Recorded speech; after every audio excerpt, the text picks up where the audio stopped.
ஆண்டவர் உங்களோடு இருப்பாராக.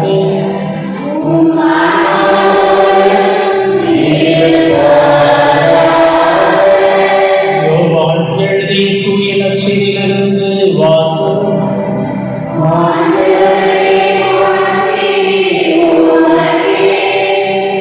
பிரிவு 2 இறைவாக்கியங்கள் 13 தொடங்கி 25 முடிய. அக்காலத்தில் யூதருடைய பாஸ்கா விழா விரைவில் வர இருந்ததால் இயேசு எருசலேமுக்கு சென்றார். கோவிலில் ஆடு மாடு புறாவிற்போரையும் அங்கே உட்கார்ந்திருந்த நாணயம் மாற்றுவோரையும் கண்டார்.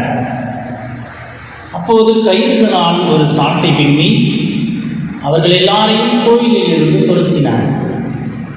ஆடு மாடுகளையும் விரட்டினார்.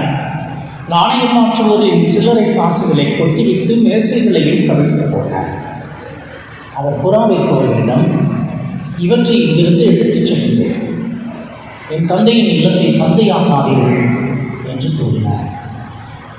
அப்போது அவருடைய சீடர்கள், உன் இல்லத்தின் மீதுள்ள ஆர்வம் என்னை எரித்துவிடும் என்று மறைமொழியில் எழுதியுள்ளதை நினைவு கூர்ந்தார்கள். யூதர்கள் அவரை பார்த்து, இவற்றையெல்லாம் செய்ய உமக்கு உரிமை உண்டு என்பதற்கு நீர் காட்டும் அடையாளம் என்ன என்று கேட்டார்கள். இயேசு மறுமொழியாக அவர்களிடம், இக்கோவிலை இடித்து விடுங்கள், நான் 3 நாளில் இதை கட்டி எழுப்புவேன் என்றார். அப்போது யூதர்கள், இந்த கோவிலை கட்ட 46 ஆண்டுகள் ஆயிற்று, நீ 3 நாளில் இதை கட்டி எழுப்பி விடுவீரோ என்று கேட்டார்கள். ஆனால் அவர் தம் உடலாகிய கோவிலை பற்றியே பேசினார். அவர் இறந்து உயிருடன் எழுப்பப்பட்ட போது அவருடைய சீடர் அவர் இவ்வாறு சொல்லியிருந்ததை நினைவு கூர்ந்து மறைமொழியும் இயேசுவின் கூற்றையும் நம்பினர். பாஸ்கா விழாவின் போது இயேசு எருசலேமில் இருந்த வேளையில் அவர் செய்த அரும் அடையாளங்களை கண்டு பலர் அவரது பெயரில் நம்பிக்கை வைத்தனர். ஆனால் இயேசு அவர்களை நம்பிடவில்லை. ஏனெனில் அவருக்கு அனைவரை பற்றியும் தெரியும். மனிதனை பற்றி அவருக்கு யாரும் எடுத்துச் சொல்ல தேவையில்லை. ஏனெனில் மனித உள்ளத்தில் இருப்பதை அவர் அறிந்திருந்தார். ஆண்டவரின் நல்வாக்கு.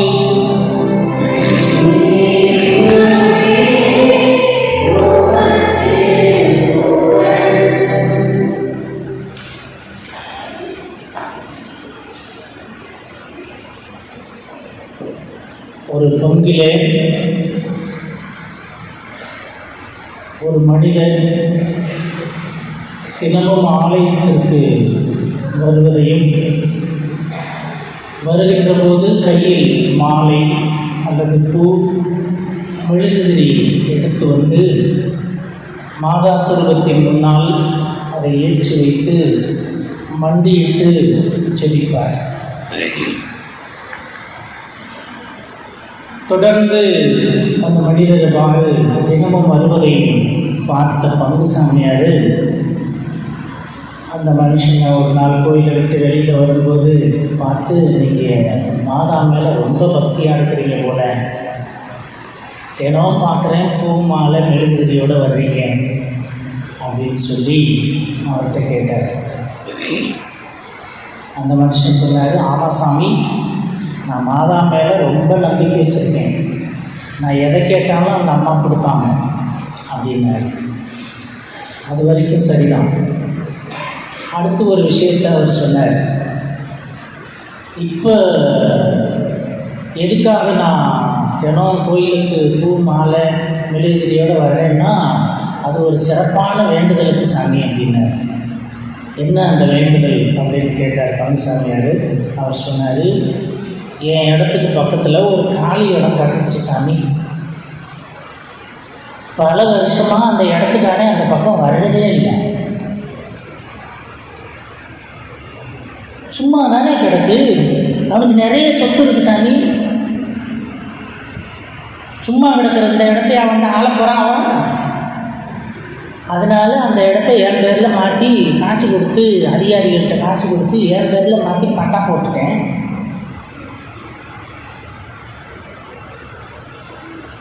சரி, ஒன்றும் இல்லைன்னு சொல்லி இடத்த சுத்தம் பண்ண வந்துட்டான். வந்து இது ஏன் இடம், எப்படி இதில் நீ காலை வைக்கலாம்னு கேட்டான். நான் பட்டாவை காமிச்சேன், அவன் கோச்சுக்கு போயிட்டான். அவனுக்கு அம்புட்டு சொத்து இருக்குல்ல சாமி, அந்த இடத்த பக்கமே எட்டி பார்க்காதவன் நான் அந்த இடத்த பயன்படுத்தினேன்னு சொன்னவொடனே வந்துட்டான். அதனால தான் மாதாக்கிட்ட வந்திருக்கேன்.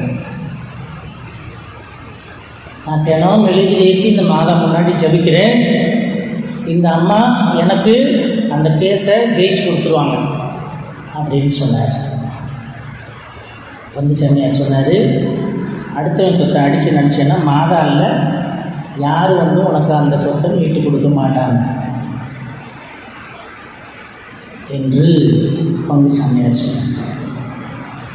ஆண்டவர் இயேசுவே அருமையானவர்களே, பல வேளைகளில் நம்முடைய ஜெபங்கள் இப்படித்தான் இருக்கிறது. உடலின் தேவைகளை பூர்த்தி செய்வதற்கும் நம்முடைய விருப்பங்களை அல்லது நம்முடைய ஆசைகளை பூர்த்தி செய்வதற்கும், அது தவறாக இருந்தாலும் பாவமாக இருந்தாலும் இதை கடவுள் எனக்கு செய்வார் என்று சொல்லி அவற்றுக்காக நாம் கடவுளிடம் விண்ணப்பங்களை வைப்பதுமாக நம்முடைய ஜெபங்கள் மாறிப்போய்விட்டன.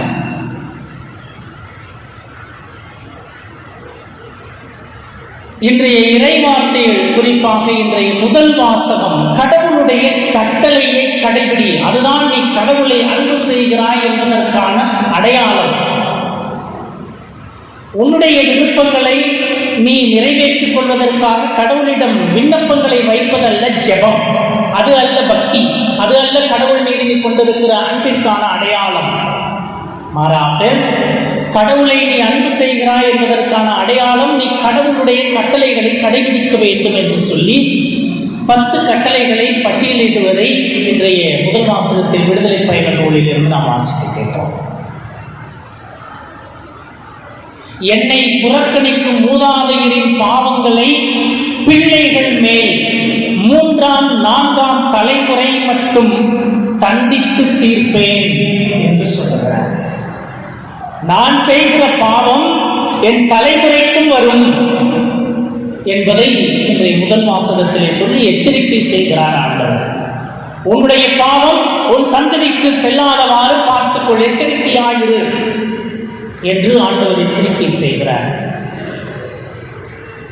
மாறாக என் மீது அன்பு கூர்ந்து என் விதிமுறைகளை கடைபிடிப்போருக்கு 1000 தலைமுறைக்கும் பேரன்பு காட்டுவேன் என்று சொல்கிறார். நீ ஆண்டவரை அன்பு செய்து ஆண்டவருடைய கட்டளைகளை கருத்தாய் கடைபிடித்தால் 1000 தலைமுறைக்கும் நான் பேரன்பு காட்டுவேன் என்று சொல்கிறார்.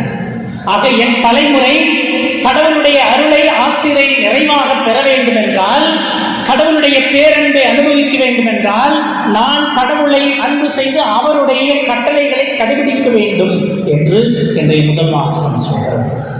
அதன் பிறகு 10 கட்டளைகளையும் பட்டியலிட்டு ஆண்டவர் சொல்கிறார். ஆண்டவர் இயேசுவில் அருமையான சகோதர சகோதரிகளை, உடலின் தேவைகளை பூர்த்தி செய்வதற்காக கடவுளிடம் விண்ணப்பங்களை அடுக்கி வைப்பதல்ல ஜெபம். மாறாக கடவுளை நாம் அன்பு செய்கிறோம் என்பதை அவருடைய கட்டளைகளை கடைபிடிப்பதில் நாம் கருத்தாய் இருக்க வேண்டும். அதுதான் நமக்கும் நம் தலைமுறைக்கும் 1000 தலைமுறைக்கும் ஆசிராக இருக்கும் என்று இன்றைய முதல் வாசகம் நமக்கு சொல்கிறது. இன்றைய 2ஆம் வாசகத்தில் பவுலடியார் மிகவும் அழகாக சொல்கிறார். நேற்று பூசை ஆரம்பிக்கிறதுக்கு முன்னாடி நீங்கள்லாம் பாவ செய்யத்தனை செஞ்சுட்டு இருக்கும்போது அப்படி கோயிலை சுற்றி வந்துட்டு இருந்தேன். ஒருத்தர் வந்து நம்ம ஊருக்காரர் தான், ஒருத்தர் வந்து என்கிட்ட சொன்னார், சாமி நல்லது செஞ்சான் பொது காரியம்னு போய் நின்னா நம்மளை குறை சொல்றதுக்குன்னே 4 பேர் இருக்கிறாங்க அப்படின்னாரு. நான் அதனால 1-2 இடங்களில் ஒதுங்கி போனேன். ஆனால் பெரியவங்க கூப்பிட்டு அப்படியெல்லாம் நீ ஒதுங்கி போகக்கூடாது, நீ செய்யணும் அப்படின்னு சொன்னாங்க. அதனால் செய்கிறேன் அப்படின்னாரு. நான் சொன்னேன், காய்க்கிற மரம் கல்லடிபடும், காய்க்கிற மரம் கல்லடிபடும். அப்படியெல்லாம் நாங்கள் யோசித்தோம்னாக்க அடுத்த நாளே அங்கேயே கட்டி போட்டு வீட்டுக்கு ஓட வேண்டியதுதான். எங்களை நாங்கள் இருக்கிற எல்லா இடங்களிலும் 4 பேர் குறை சொல்ல தான் செய்வாங்க. அதே மாதிரி தான் உங்களுக்கு பொது காரியங்களை செய்ய வைத்தால், நல்ல காரியங்களை செய்தால் 4 பேர் விமர்சனம் செய்யத்தான் செய்வார்கள்.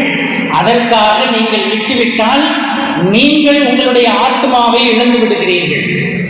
உன்னுடைய ஆன்மாவை நீ காத்துக் கொள்ள வேண்டும் என்றால், நீ கடவுளுக்கு உகந்தவனாக இருக்க வேண்டும் என்றால் விமர்சனங்களை ஒதுக்கி வைத்துவிட்டு நன்மை என தெரிந்தால் அதை நீ செய்வதற்கு ஒருபோதும் தயங்கக்கூடாது என்று அவரிடம் நான் சொன்னேன். இன்னைக்கு பூசை முடிச்சுட்டு கவலைப்பள்ளத்துலேருந்து வெளியில் வந்தேன், கோயிலேருந்து வெளியில் வந்தேன். வரும்போதே ஒரு அம்மா, சாமி சோஸ்திரம் வந்துச்சு, ஆசீர்வாதமா அப்படின்னு. இந்த தியானம்லாம் வச்சு இல்லை, நேற்று அரசகத்தில் எங்கேயும் வைங்க சாமி அப்படின்னுச்சு. அந்த ஆத்மாவை பார்த்து ரொம்ப சந்தோஷப்பட்டேன். ஆனாலும் கோபமாக தான் அந்த அம்மாட்ட சொல்லிட்டு வந்தேன், எதுக்கு இந்த 10 பேருக்கு அப்படின்னு சொல்லிட்டு வந்தேன். கோயிலுக்கு வந்து 10 பேர் கூட வர மாட்டீங்க, இந்த 10 பேருக்கு தியானம் வைக்கணுமா அப்படின்னு கேட்டுட்டு வந்தேன். பாவம் அந்த அம்மா புரிஞ்சுக்கிட்டே நடக்குது, நிமிர்ந்து நடக்க முடியாத அம்மா. வரும்போது யோசிச்சுட்டே வந்தேன், அடுத்த வருஷம் தவளப்பள்ளத்துலேயும் பாத்திமா நகர்லேயும் தனியாக தான் வைப்போமோ, இந்த மாதிரி ஒரு 10 ஆத்மாக்கள் வந்து பாவ சங்கீதம் பண்ண மாட்டாங்களா அப்படின்னு நினச்சிக்கிட்டே வந்தேன். யோசித்து பாருங்க,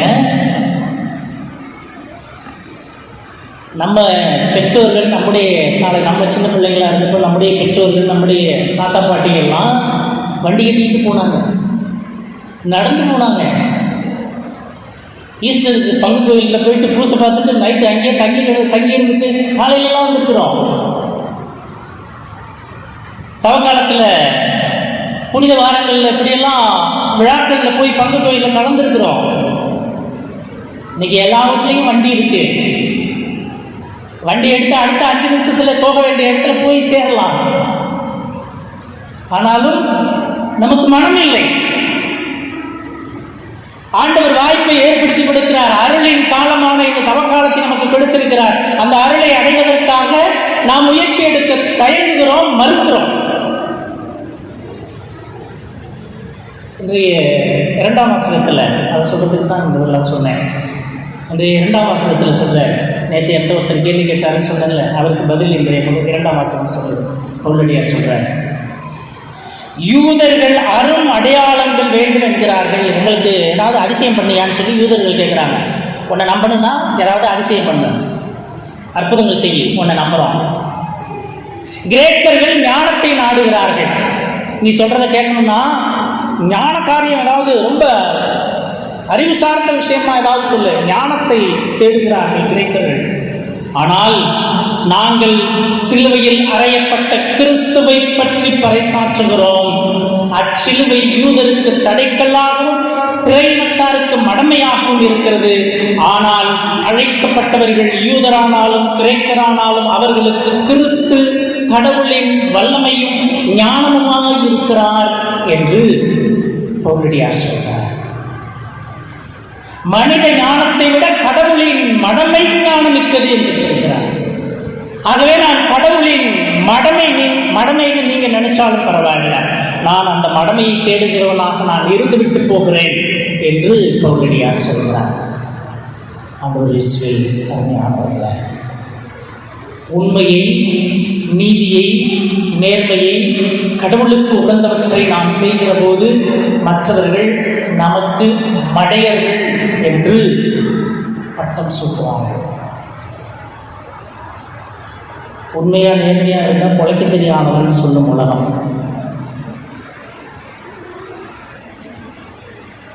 அதை மடமை என்று இந்த உலகம் சொல்லும். ஆனால் கடவுளுக்கு முன்னால் அது ஞானமானது என்பதை இன்றைய 2ஆம் வாசகத்தில் பவுலடியார் சொல்கிறார். இன்றைய நற்செய்தி வாசகத்தில் ஆண்டவர் இயேசு ஆலயத்தை சுத்தப்படுத்துகிறார், ஆலயத்தை தூய்மைப்படுத்துகிறார். சவுத் ஆப்பிரிக்காவில் தென்னாப்பிரிக்காவில் நடந்த ஒரு நிகழ்வு. அங்கே ஒரு ஆலயம் இருந்தது. அது வெள்ளையர்களுக்கு மட்டும் வழிபடுகின்ற ஆலயம் என்று சொல்லி அந்த ஆலயத்தை கட்டியிருந்தார்கள். வெள்ளையர்களுக்கு மட்டும்தான் அங்கே அனுமதி என்று சொல்லியிருந்தார்கள். எந்த அளவிற்கு என்றால் காவலர்களை காவல் வைத்தார்கள். போலீஸ் அங்கே இருப்பாங்க கோயிலுக்கு முன்னாடி. கருப்பர்கள் யாராவது அந்த ஆலயத்திற்குள்ளே சென்றால் அந்த ஆலயத்திற்குள்ளே விடாமல் போலீஸ் விரட்டி விடுவாங்க. மீறி போனால் அவங்கள அரெஸ்ட் பண்ணிடுவாங்க. அந்த அளவுக்கு இருந்தது கடுமையாக. அந்த ஆலயத்துக்குள்ள ஒரு கருப்பர் போனார். உள்ளே போகும்போது போலீஸ் தடுத்தாங்க. கருப்பர்கள்லாம் அந்த கோயிலுக்குள்ளே போகக்கூடாது, ஏன் சாமிக்குள்ளே போகக்கூடாது, போயிடுன்னு சொன்னாங்க. அந்த ஆள் சொன்னாங்க, நான் கோயிலை கூட்ட போகிறேன்னு சொன்னார். கோயில் சுத்தம் பண்ண போகிறேன்னு சொன்னார். அப்படின்னா போட்டாங்க. கோயிலை சுத்தம் பண்ணுறதுனா போ, ஆனால் ஜெபம் பண்ணக்கூடாது. அங்கே உள்ளே போய் ப்ரேயர் பண்ணக்கூடாது. கோயில் சுத்தம் பண்ணிட்டு வந்துடணும்னா. இருந்தாலும் கருப்பம் கேட்டான், சுத்தம் பண்ண வேண்டியது கோயில் இல்லை, அந்த கோயிலுக்கு வர்றவங்க இல்லைன்னா. ஆண்டவர் இயேசுவை அருமையானவர்களே, ஆண்டவர் இயேசு இன்றைய நற்செய்தியில் ஆலயத்தை சுத்தப்படுத்துகிறார். இங்கே என் தந்தையின் இல்லத்தை வியாபார கூடமாக்காதீர்கள் என்று சொல்லி புறா விற்கிறவர்களையும் ஆடு மாடுகள் விற்கிறவர்களையும் நாணயம் மாற்றுவர்களையும் ஆலயத்தை விட்டு விரட்டினார். சாட்டையால் அடித்து விரட்டினார் என்று நற்செய்தி சொல்கிறது. இன்றைக்கு நாம் சுத்தப்படுத்த வேண்டியது நம்முடைய உள்ளத்தை, நம்முடைய எண்ணங்களை, நம்முடைய பாவச் செயல்களை, நம்முடைய தீய எண்ணங்களை, பொறாமையை, கர்வத்தை, ஆணவத்தை, வன்முறையை, தீய எண்ணங்களை நம்மிடமிருந்து நாம் சுத்தப்படுத்த வேண்டும் என்பதை இன்றைய நற்செய்தி நமக்கு கற்றுக் கொடுக்கிறது. ஆண்டவர் சொல்றார், இன்றைக்கு முதல் வாசகத்தில் வாசிக்கிற 10 கட்டளைகளை சொல்றார், விபச்சாரம் செய்யாதே. ஆனால் இயேசு என்ன சொல்றாரு? விபச்சாரம் செய்யாதேன்னு சொல்லலை. ஒரு பெண்ணை இச்சையுடன் நோக்கினாலே பாவம் செய்தாயிற்று அப்படிங்கிறார். அப்படின்னா ஆணுக்கும் தான் பெண்ணுக்கும் தான் 2 பேருக்கும் தான். தவறான எண்ணம் வந்துட்டாலே பாவம் செஞ்சுட்டேன்னு அர்த்தம். உன்னுடைய எண்ணம் தூயதாக இருக்க வேண்டும். உன்னுடைய எண்ணத்தை சுத்தப்படுத்து, உன்னுடைய வார்த்தைகளை சுத்தப்படுத்து, உன்னுடைய செயல்களை சுத்தப்படுத்த வேண்டியது ஆலயத்தை அல்ல, உன்னுடைய உள்ளத்தில் ஆண்டவர் உரைகிறார். அதுதான் ஆண்டவர் சொல்றாரு, 3 நாளில் இந்த ஆலயத்தை நான் திரும்பி கட்டிவிடுவேன் என்று சொல்றார். 46 வருஷம் ஆச்சு அந்த ஆலயத்தை கட்டி முடிப்பதற்கு. தன் உடலாகிய ஆலயத்தை பற்றியே அவர் சொன்னார். நம்முடைய உடலாகிய ஆலயத்தை நாம் சுத்தப்படுத்த வேண்டும். நம்முடைய எண்ணங்கள் தூயதாக இருக்க வேண்டும், நம்முடைய வார்த்தைகள் தூயதாக இருக்க வேண்டும், நம்முடைய செயல்கள் தூயதாக இருக்க வேண்டும். அதை நாம் சுத்தப்படுத்த வேண்டும். தீய எண்ணங்களை நம்மிடமிருந்து விரட்டி அடிக்க வேண்டும் என்று இந்த இறைவார்த்தை நமக்கு எடுத்துச் சொல்கிறது. கிறிஸ்துவில் பிரியமான சகோதர சகோதரிகளை, 1000 தலைமுறைக்கு நமக்கு ஆசீர் வேண்டும் என்றால் ஆண்டவருடைய கட்டளைகளை நாம் கடைபிடிக்க வேண்டும். ஆண்டவரை நாம் அன்பு செய்கிறோம் என்பதை நாம் பிறரை அன்பு செய்வதில் காட்ட வேண்டும். என் சகோதர சகோதரிகளை அன்பு செய்வதில் நாம் காட்ட வேண்டும். கடவுளை அன்பு செய்கிறேன் என்று சொல்லிக்கொண்டு நாம் சகோதர சகோதரிகளை வெறுக்கிற போது அது கடவுளுக்கு உகந்த செயல் அல்ல. ஆண்டவருடைய கட்டளைகளை கடைபிடிப்பதற்கான அடையாளம் அது அல்ல என்பதை ஆண்டவர் எச்சரிக்கை செய்கிறார். இந்த இறைவார்த்தை வழியாக கிறிஸ்துவில் பிரியமான சகோதர சகோதரிகளை, நம்முடைய எண்ணங்களை, நம்முடைய வார்த்தைகளை, நம்முடைய செயல்களை சுத்தப்படுத்த வேண்டும். எதையெல்லாம் சாட்டையால் அடித்து விரட்ட வேண்டுமோ அவற்றை சாட்டையால் அடித்து விரட்டி கடவுளுக்கு உகந்த, கடவுள் வாழுகின்ற தூய உயிருள்ள கோயிலாக நம்மை பாதுகாக்க வேண்டும், புனிதப்படுத்த வேண்டும் என்று இன்றைய இறைவார்த்தை நம்மை அழைக்கிறது.